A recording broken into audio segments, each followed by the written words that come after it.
ইরানের সর্বোচ্চ নেতা আয়াতুল্লাহ আলী খামেনি নিহত হয়েছেন। শনিবার ভোরে নিজ কার্যালয়ে যুক্তরাষ্ট্র ইসরায়েলের হামলায় তিনি নিহত হন। ইরানের রাষ্ট্রীয় গণমাধ্যম এটি নিশ্চিত করেছে। সর্বোচ্চ নেতার মৃত্যুতে ইরানে 40 দিনব্যাপী জাতীয় শোক এবং 7 দিনের সরকারি ছুটির ঘোষণা দেওয়া হয়েছে। এর কয়েক ঘন্টা আগে মার্কিন প্রেসিডেন্ট ডোনাল্ড ট্রাম্প সামাজিক মাধ্যমে তেহরানের সর্বোচ্চ নেতার কমপ্লেক্সে অন্তত 4টি ভবনে যুক্তরাষ্ট্র ইসরায়েলের হামলায় খামেনির নিহত হবার খবর দেন। গ্লিটারের টুইন লেমন ও অ্যান্টিব্যাকটেরিয়াল ফর্মুলা বাসনকে চকচকে জীবাণুমুক্ত করে আমাদের দেয় গ্লিটার গ্যারান্টি। যুক্তরাষ্ট্র ও ইরানের ঘৃণ্য ন্যক্কারজনক হামলায় শেষ হল গৌরব ও সংগ্রামের এক অধ্যায়। ৩৫ বছর ধরে ইরানের সর্বোচ্চ ক্ষমতার আসনে থাকা আয়াতুল্লাহ আলী খামেনি আর নেই। ইসরায়েল মার্কিন যৌথ হামলায় নিহত হয়েছেন তিনি। প্রথমে নিশ্চিত করেন মার্কিন প্রেসিডেন্ট ডোনাল্ড ট্রাম্প।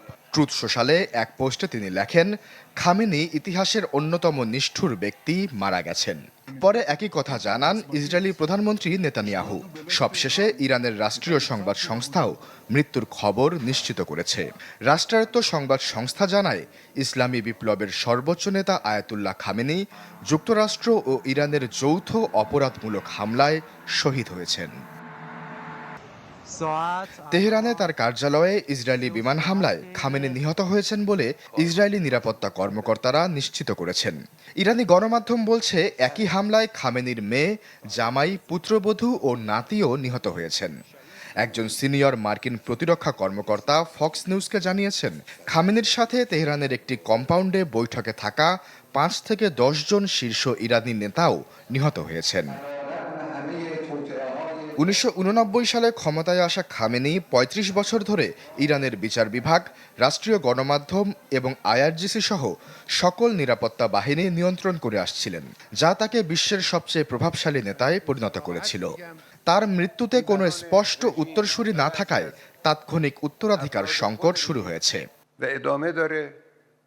ইরানের সংবিধানের 111 অনুচ্ছেদ অনুযায়ী সর্বোচ্চ নেতার মৃত্যু হলে প্রেসিডেন্ট, বিচার বিভাগের প্রধান এবং গার্ডিয়ান কাউন্সিলের একজন বিচারক নিয়ে গঠিত 3 সদস্যের একটি কাউন্সিল নতুন নেতা নির্বাচন না হওয়া পর্যন্ত সাময়িকভাবে দায়িত্ব পালন করবে। কিন্তু ইসরায়েলের প্রথম হামলাতেই নেতৃত্বের একটি বড় অংশ নিহত হওয়ায় সেই প্রক্রিয়া এখন কতটা কার্যকর হবে তা অনিশ্চিত। এখন পর্যন্ত বেঁচে থাকা সিনিয়র কর্মকর্তা হিসেবে উঠে এসেছেন সাবেক পার্লামেন্ট স্পিকার আলী লারিজানি। তিনি ইসরায়েল ও যুক্তরাষ্ট্রকে অবিস্মরণীয় শিক্ষা দেওয়ার অঙ্গীকার করেছেন। এছাড়া তার উত্তরসূরি হিসেবে সামনে আসছে খামেনি পুত্র মোস্তাবা খামেনির নাম। কিন্তু ইসরায়েলি গোয়েন্দা তথ্য বলছে তাকেও লক্ষ্যবস্তু করা হয়েছিল, যদিও ধারণা করা হচ্ছে তিনি বেঁচে গেছেন। পরিচিত মুখদের মধ্যে সংসদ স্পিকার মোহাম্মদ বাকের গালিবাফের নামও আলোচনায় রয়েছে। খামেনির মৃত্যুতে 7 দিনের সরকারি ছুটি ও 40 দিনের রাষ্ট্রীয় শোক ঘোষণা করেছে ইরান। আশ্বাস চৌধুরী, চ্যানেল 24।